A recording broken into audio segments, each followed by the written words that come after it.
Hey guys, welcome back to MLB 22 The Show, Red Sox franchise mode. And is this the episode where we are going to end it all?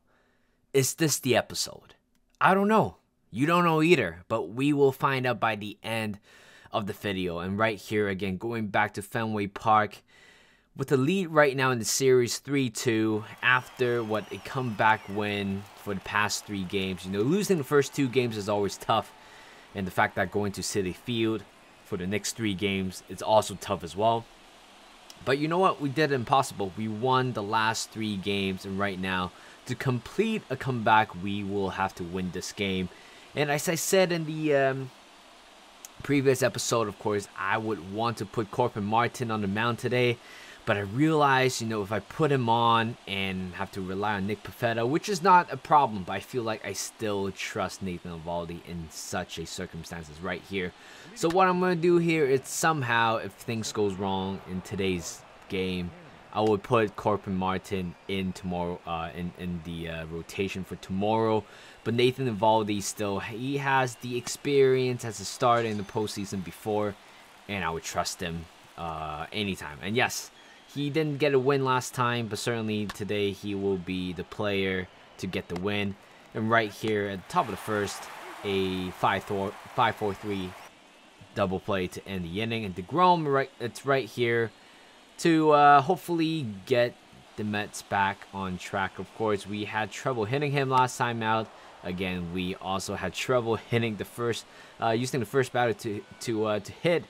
First K for DeGrom, and later on 2-0 count to Christian Yelich. Hits the ground ball to the shift right there. Beats the shift. And the ball rolls all over to the Green Monster.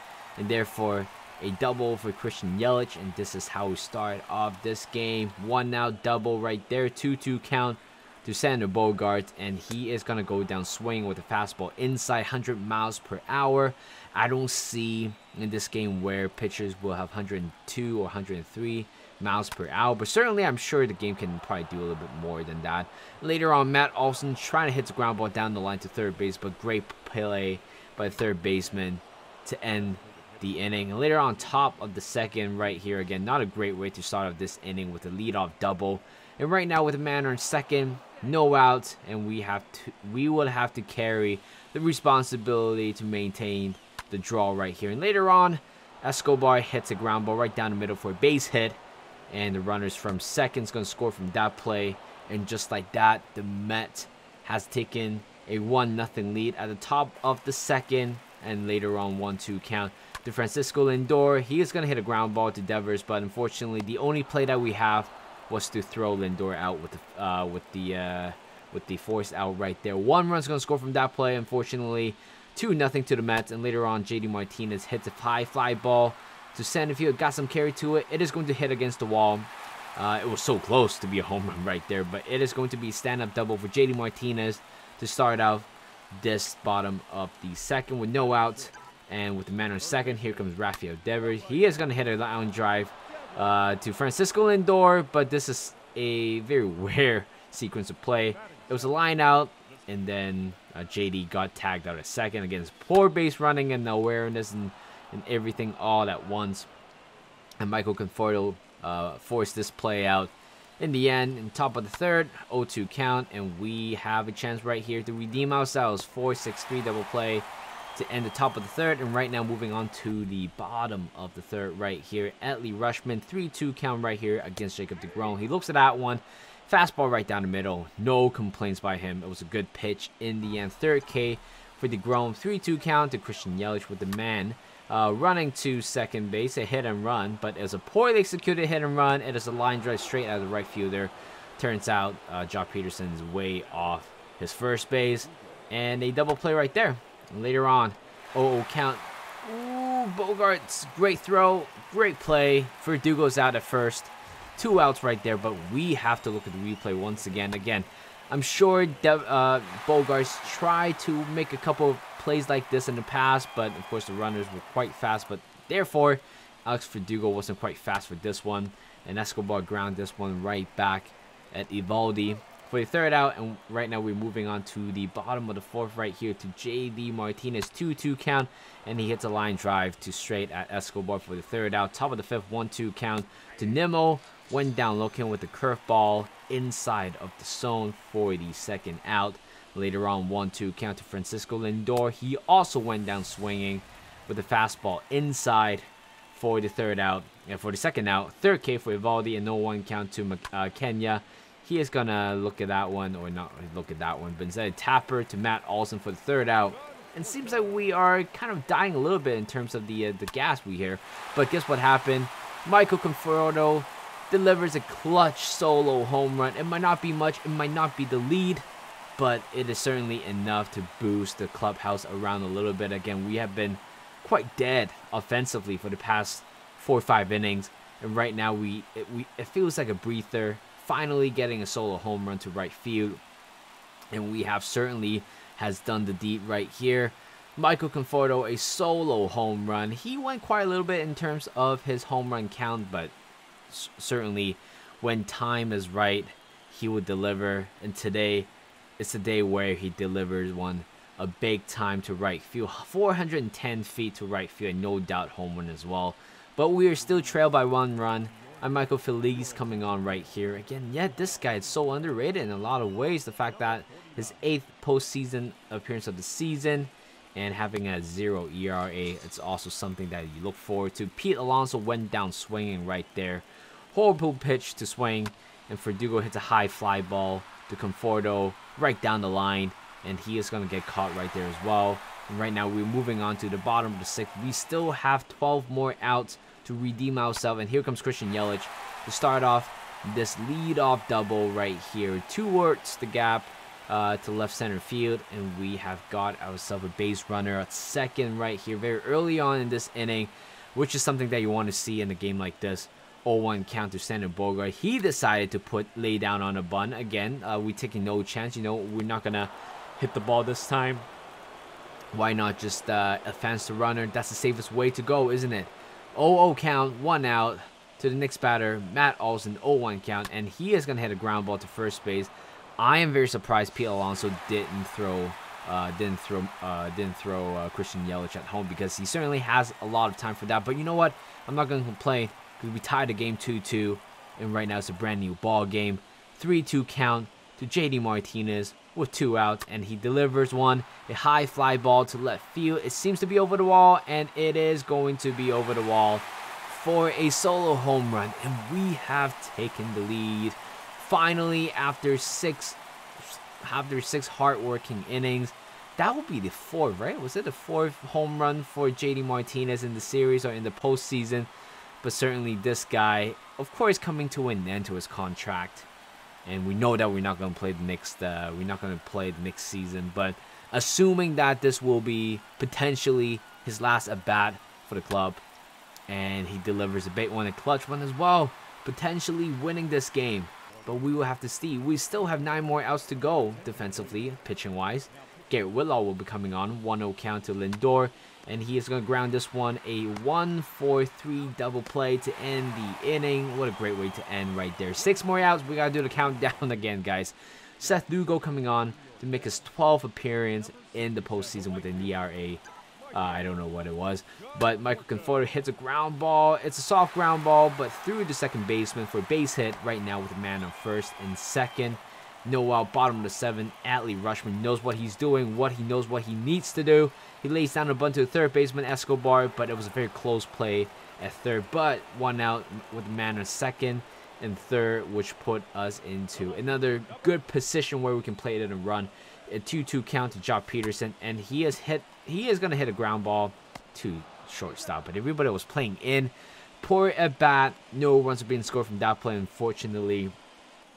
He should be disappointed in himself. But Christian Yelich, 1-1 count, and he is going to hit a high fly ball to right center field gap, and it is going to be a ground rule double, which means 2 runs going to score, and we have further extended the lead here to 4 runs, and Christian Yelich is coming alive. Yes, I had been criticizing his form, criticizing the way he played at the start of the postseason and also towards the end of the regular season. But right now, everything is forgiven, and he has potentially might be the MVP of the series, of the World Series. And here comes Sander Bogaerts, hits a high fly ball to center field. It is going to be right in front of the wall for the third out. And right now we have a 3-run lead. Tanner Houck will be coming on right here to make an appearance with an ERA 6.75. Nobody quite trusts him, but I do. Right here, a 1-2-3 inning to end the 8th. And right now we are going to the bottom of the 8th. Is this the last 3 chances where we are going to hit? We will have to see, to be honest. But Drew Smith picked up an injury after a throw. And Joey Lucchese, I think Lucchese, is going to come on right here. 1-1 count to JD Martinez with a man on first. He is going to hit a line drive to right field for a base hit. Right now, man at first and second with no out, putting us into another great position. Here comes Trevor Story. He's going to hit a line drive to center field, and it is similarly deep enough, and Matt Olson's going to score from third base, and we have extended the lead right here to 6-2, a 4-run lead. And Edwin Diaz will be coming on to trying to close this game against his former team right here. It will be a fairy tale for him, of course. 0-1 count to J.D. Davis. He is going to hit a line drive to Harrison Bader right down the middle for the second out. And Edwin Diaz, we need one more out. One more out to win the World Series, guys. One more out. 0-2 count to Alex Verdugo. And he is going to swing it out one for a third strike, which means the Red Sox has gotten their 14th, I believe, 14th World Series in their lifetime, and we have done it after a epic record-breaking 162 games. And in the postseason, we deliver some of the most entertaining baseball you could ever see. Of course, beating the Blue Jays 3-1 in the ALDS and proceeding in the ALCS as well. Again, ALCS, it was a tough game. We were forced to play in Game 7, but we get the job done. And right here for the World Series, after a very disappointing first 2 games, everybody wrote us off, saying that, hey, we're not good enough, we're not going to win it. But you know what? We did it. We did it. Look at Josh Peterson, look at Harrison Bader. Both of them weren't even part of the Red Sox a few months ago, and right now they are the world champion. Looking at this trophy again, Alex Cora lifting the World Series. Of course, I wish the stage is much bigger than what it is, and I wish the animation is going to be a little bit more than that. Apparently, it looks so bland and plain at the background right here. But you know what? Oh, is it the 10th World Series champion that they got? Oh, I think it is 10th. Where did I get the number from? I think that was St. Louis Cardinals, but my bad. Here we go. We have won this game 6-3 or 6-2. Christian Yelich has to be named the the World Series MVP. And certainly right there, let's do a final wrap up with the squad that we have, that we stuck to for the last 180 something game, including the World Series, the playoffs whatsoever. But these are the squad that helped us to achieve the 10th World Series ever in our whole life. And of course, a lot of them are the first World Series winner. And of course, we all know Chris Sale, Evaldi, JD Martinez. They're all part of the squad that won it before, and they won it again. But for the new guys, the majority of them actually never won a World Series before. But there you go. Finally, looking at the calendar, farewelling this amazing series. And we will have to say goodbye, which means within 24 hours, MLB 23 The Show will be published in this channel, in this series again. It will be a new series, MLB 23 The Show. Again, it will be the Red Sox once again. I hope none of you guys are going to be tired of it. But as you guys know, because MLB 23 The Show, the big difference between this year and last year, it's definitely going to be the personnel changes, which I always talked about. So by the next time when you watch this series or this this type of video, Red Sox franchise mode, you will not be seeing Matt Olson. You will not be seeing Josh Peterson, Christian Yelich, Harrison Bader. None of them, or even Corbin Martin. You will see none of them. Instead, you will get your original Red Sox roster. And I'm telling you, I'm not going to trade anybody until halfway through the season. Of course, I still need to experiment some of them because I think it would be unfair if I decided to trade them before actually getting to know them. But there you go. Finally, look at this. Look at this scene right here. Just a perfect scene. Last 4 wins. Win off 4 in the last game, and to make not the greatest comeback, but made a great comeback for this World Series. So I just want to say thank you for all the support for this series, for the Red Sox franchise mode, for the whole MLB 22 the show. I know my uploading schedule was quite inconsistent, and at one point I just kind of went quiet. But you know what? We did it. We came back, and we ended up with this series with the big dub, winning the World Series. And we are moving on to the next one. This journey is over. Doesn't mean the other journey, it's not going to happen. Of course, MLB 23, the show, will be out in tomorrow's episode. Tomorrow night, I don't know what time I'll be there, but certainly I will be there regardless. So thank you guys for watching. Hope you guys enjoyed this video. Like this video, subscribe to my channel, and I'll see you guys in a bit.